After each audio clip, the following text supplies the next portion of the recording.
نحمدہ نصلی ونسلم علی رسول الکریم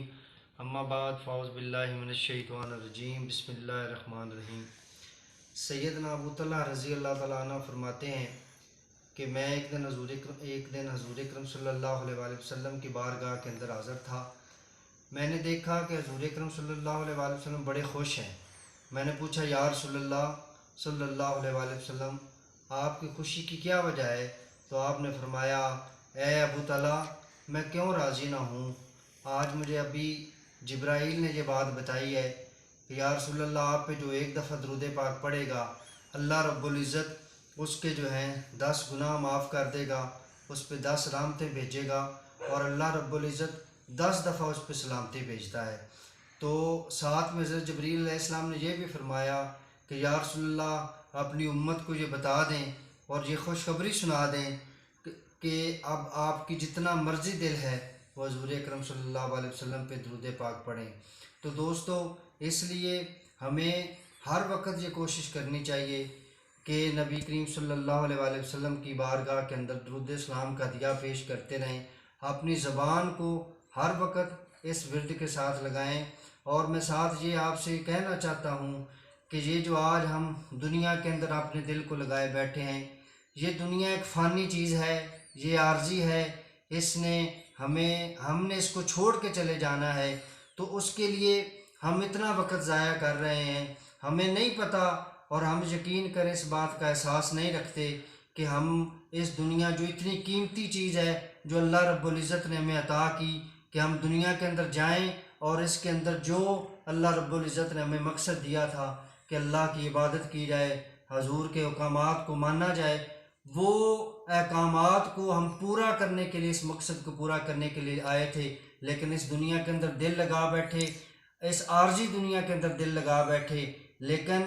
اس کا احساس جو آج ہمیں نہیں ہو رہا وہ ایک دن آئے گا کہ جب ہمیں احساس ہوگا تو تب ہم کہیں گے کہ ہم نے واقعی اس فانی چیز کے اندر اس کے ساتھ جو دل لگایا تھا یہ ہم نے اپنے وقت کا ضیاع کیا اور بربادی کی تھی۔ مولانا روم سرکار نے ایک بہت پیاری کہاوت اپنی مثنوی شریف کے اندر درج کی ہے کہ آپ فرماتے ہیں کہ ایک بادشاہ کو شکار پہ گیا، اس کو ایک لونڈی کے ساتھ عشق ہو گیا اور اس محبت کے اندر وہ ایسا اس کے ساتھ محبت کر بیٹھا کہ اپنی جو ہے وہ تمام سلطنت اس پہ نشاور کرنے کے لیے تیار ہو گیا۔ لیکن جب وہ اس کو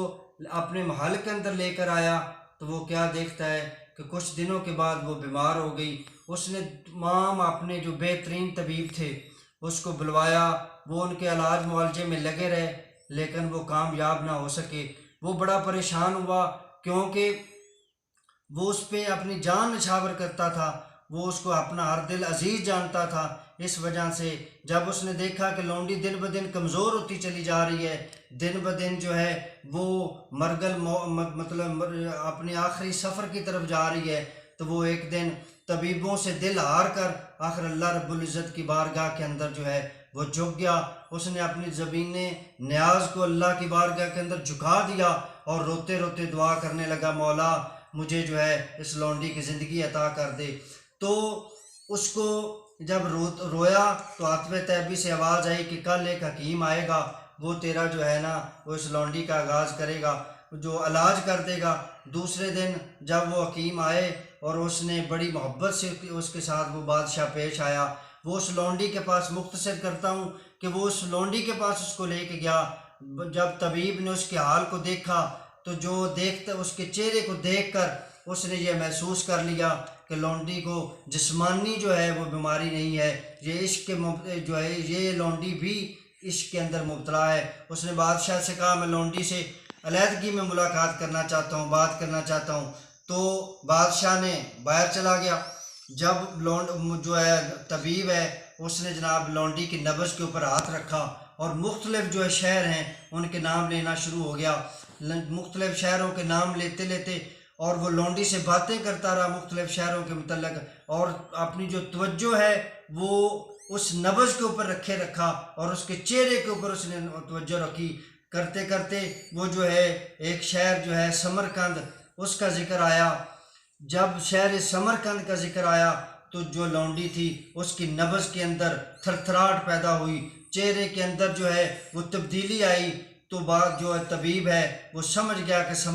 سمرقند کے اندر کوئی معاملہ ہے. اس نے لونڈی کو بڑے ہی پیار اور محبت سے اور یقین دہانی کرائی کہ تو بتا سمرقند کے اندر کیا معاملہ ہے اور کیوں تیری جو ہے نبض اور چہرے کے اندر تبدیلی آئی ہے. تو لونڈی نے جب اس پہ اعتماد کر لیا، اعتماد کرنے کے بعد اس کو بتایا کہ وہ ایک سنار کے گھر میں رہتی تھی، سنار کے گھر کے اندر رہتی تھی، لیکن سنار نے اس کو لالچ کے اندر اس کو بیچ دیا. تو طبیب کو یہ جان گیا کہ یہ جو لونڈی ہے یہ اس سنار سے محبت کر بیٹھی ہے. اس سنار نے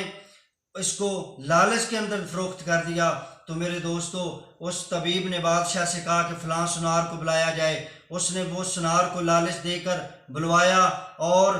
لونڈی سے بادشاہ کو کہا کہ اگر تم لونڈی کی زندگی چاہتے ہو تو پھر اس سنار کے ساتھ اس کی شادی کر دو. بادشاہ نے اس کی شادی اس سنار کے ساتھ کی، لونڈی کی، اور ساتھ ہی طبیب نے اس کو ایسی ادویات پلانی شروع کی کہ وہ جو ہے سنار کا جو حسن ہے وہ ماند پڑنا شروع ہو گیا، وہ کمزور ہوتا چلا گیا اور اس کا حسن جانا شروع ہو گیا، اور وہ اس حالت تک پہنچ گیا کہ لونڈی کو اس کے چہرے سے نفرت ہونا شروع ہو گئی. تو چونکہ لونڈی جو ہے وہ اس کے ظاہری عشق کے اندر مبتلا تھی، ظاہری محبت کے اندر مبتلا تھی، اس وجہ سے جیسے جیسے اس سنار کا جو ہے وہ جو حسن ہے وہ ماند پڑا، لونڈی کا عشق بھی کم ہوتا چلا گیا، اور آخرکار وہی سنار جو کبھی اس کے لیے موت کا پیغام لے کے آیا تھا، اس کی محبت اس کے لیے موت کا پیغام لے کے آ رہی تھی، اس کا عشق اس کو موت کی طرف دھکیل رہا تھا، وہیں سنار کو دیکھ دیکھ کے لونڈی اور اس کی بدصورتی کو دیکھ دیکھ کے لونڈی جو ہے وہ پھر مرنے پہ آ گئی، اور جو ہے نا وہ اس کا جو ہے وہ معاملات خراب ہونا شروع ہو گئے. تو میرے دوستو اس سے یہ ہم نتیجہ اخذ کر سکتے ہیں کہ جب ہم ظاہری حسن کی طرف جائیں گے، ظاہری محبت کی طرف جائیں گے، تو وہ جب ایک دن ماند پڑ جائے گی. یہ دنیا ایک زہر کی طرح ہے، یہ دنیا ایک فانی ہے. جب ہماری آنکھ کھلے گی اور ہمارے اوپر حقیقت کھلے گی تو یاد رکھیے گا پھر ہم کہیں گے کہ یہ عشق جو ہے اس نے ہمیں فنا کر دیا. تو دوستو کل کو پچھتانے سے بہتر ہے کہ آج ہی ہم جو ہیں اس مالک حقیقی کی طرف توجہ فرمائیں، اس نبی کریم صلی اللہ علیہ وآلہ وسلم کی ذات مبارک کی طرف توجہ فرمائیں کہ جنہوں نے اس جہان کے اندر بھی ہمارے لیے بہت کچھ کیا اور قبر اور حشر کے اندر بھی ہمارے ساتھ ہوں گے. ان کا عشق سچا ہوگا، ان کا عشق جو ہے وہ فنا ہونے والا نہیں ہے. تو تمام دوستوں سے درخواست ہے کہ آپ آئیے ہم سب مل کر اس جو ہے دنیا فانی سے موڑ کر دنیا حقیقی کی طرف لوٹ جائیں. وما علینا خیر.